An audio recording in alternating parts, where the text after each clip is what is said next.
Hello everyone. आज के इस वीडियो में हम क्लास 12 हिंदी आरोह गद्य खंड अध्याय 4 पहलवान की ढोलक कहानी पढ़ने वाले हैं। पहलवान की ढोलक कहानी के लेखक फणीश्वर नाथ रेणु जी हैं। कहानी की शुरुआत में लेखक बताते हैं कि जाड़ों के मौसम में गांव में महामारी फैली हुई थी। गांव के अधिकतर लोग मलेरिया और हैजे से ग्रसित थे। जाड़े के दिन थे और रातें एकदम काली अंधेरी और डरावनी लग रही थीं। ऐसा लग रहा था जैसे रात उस गांव के दुख में दुखी होकर चुपचाप आंसू बहा रही हो। टूटते तारे का उदाहरण देते हुए लेखक बताता है कि उस गांव के दुख को देखकर यदि कोई बाहरी व्यक्ति उस गांव के लोगों की कुछ मदद करना भी चाहता तो चाह कर भी नहीं कर सकता था, क्योंकि उस गांव में फैली महामारी के कारण कोई भी अपने जीवन को कष्ट में नहीं डालना चाहता था।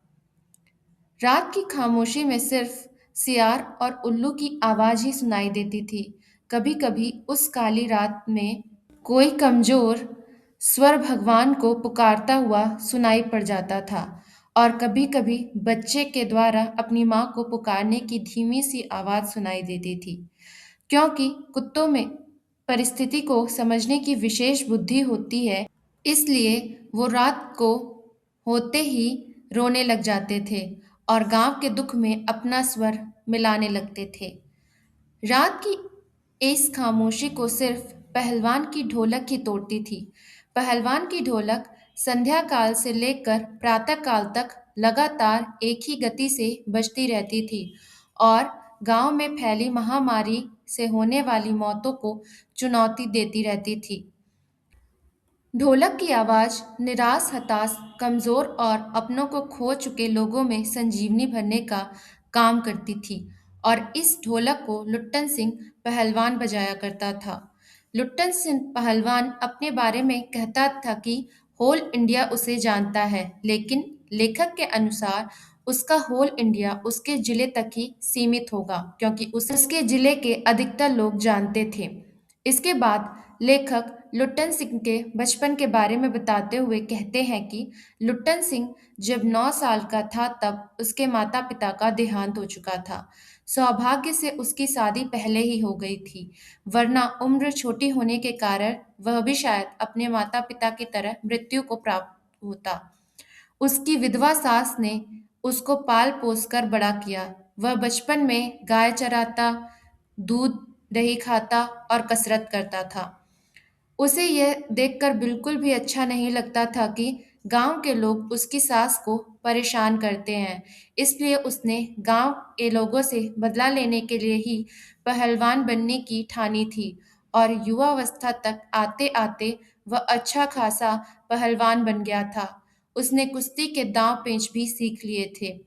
एक बार लुट्टन सिंह श्यामनगर मेले में दंगल देखने गया।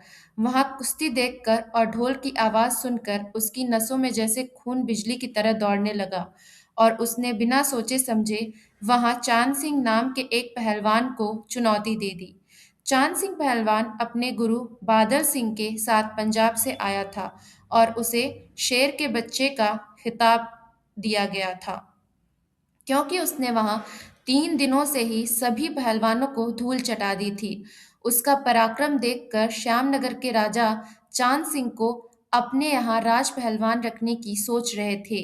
लुट्टन सिंह की चुनौती चांद सिंह ने स्वीकार कर ली, लेकिन जब लुट्टन सिंह चांद सिंह से भिड़ा तो चांद सिंह बांस की तरह लुट्टन से भिड़ गया और उसने पहली बार में ही लुट्टन को जमीन में पटक दिया।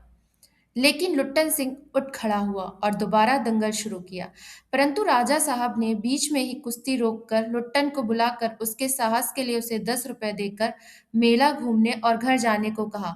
परंतु इस बार लुट्टन सिंह ने सभी की उम्मीदों के विपरीत चांद सिंह को चित कर दिया। उसने उस पूरी कुश्ती में ढोल को अपना गुरु मानते हुए उसके स्वरों के हिसाब से ही दांव पेंच लगाया और कुश्ती जीत ली।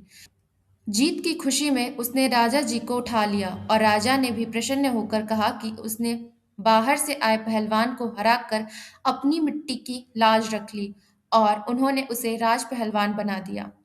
राजा का संरक्षण मिलने के बाद लुट्टन सिंह को अच्छा खाना व कसरत करने की सभी सुविधाएं मिलने लगी।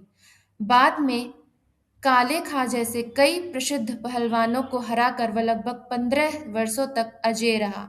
इसलिए उसके ऊपर हमेशा राजा की विशेष कृपा दृष्टि बनी रहती थी। धीरे धीरे राजा उसे किसी से भी लड़ने नहीं देते थे, क्योंकि लुट्टन सिंह सभी पहलवानों को आसानी से हरा देता था और खेल का मजा खराब हो जाता था।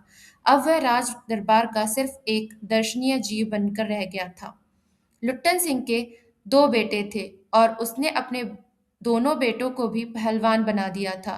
वह ढोलक को ही अपना गुरु मानता था, इसलिए उसने दोनों बेटों को भी ढोलक की थाप में पूरा ध्यान देने को कहा। लुट्टन सिंह की जिंदगी ठीक ठाक चल रही थी, लेकिन 15 साल बाद अचानक एक दिन वृद्ध राजा की मृत्यु हो गई, जिसके बाद लुट्टन की जिंदगी ने एक मोड़ लिया। राजा की मृत्यु के बाद उनके बेटे ने राज्य का भार संभाल लिया। नए राजा को कुश्ती में बिल्कुल भी दिलचस्पी नहीं थी और लुट्टन सिंह पर होने वाला खर्चा सुनकर वह हक्का बक्का रह गया। अतः उसने लुट्टन सिंह को राज दरबार से निकाल दिया। लुट्टन सिंह अपने दोनों बेटों के साथ गांव वापस आ गया। गांव वालों ने उसकी मदद के लिए गांव के एक छोर पर उसकी एक छोटी सी झोपड़ी बना दी और उसके खाने पीने का इंतजाम भी कर दिया। इसके बदले वह गांव के नौजवानों को पहलवानी सिखाने लगा। लेकिन यह सब ज्यादा दिनों तक नहीं चला, क्योंकि गांव के गरीब नौजवान पहलवानी करने के लिए पौष्टिक आहार आदि का खर्च नहीं उठा पाते थे। इसलिए अब वह अपनी ढोलक की थाप पर अपने दोनों बेटों को ही कुश्ती सिखाया करता था। उसके बेटे दिन भर मजदूरी करते, जिससे उनका गुजर बसर चलता, और शाम को कुश्ती के दांव पेच सीखते थे। एक बार गांव में सूखा पड़ गया और साथ ही साथ जंग गांव के लोगों को हैजे और मलेरिया ने जकड़ लिया।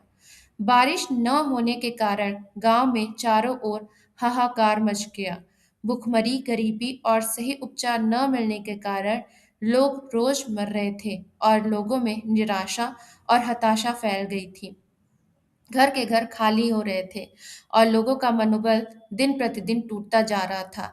ऐसे में पहलवान की ढोलक ही लोगों को उनके जिंदा रहने का एहसास दिलाती थी। वह उनके लिए संजीवनी का काम करती थी। पहलवान के दोनों बेटे भी बीमारी की चपेट में आकर मरने की स्थिति में पहुंच चुके थे और मरने से पहले वो अपने पिता से ढोलक बजाने को कहते हैं। लुट्टन सिंह रात भर ढोलक बजाता है और सुबह जाकर देखता है तो वो दोनों पेट के बल मरे पड़े थे।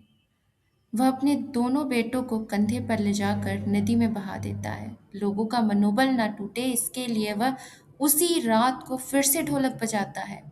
लोगों ने उसकी हिम्मत की दाद दी और साथ ही साथ खुद में भी एक ऊर्जा का अनुभव किया। इसके 4-5 दिन बाद एक रात ढोलक की आवाज़ सुनाई नहीं दी। पहलवान के कुछ शिष्यों ने सुबह जाकर देखा तो वह मरा पड़ा था।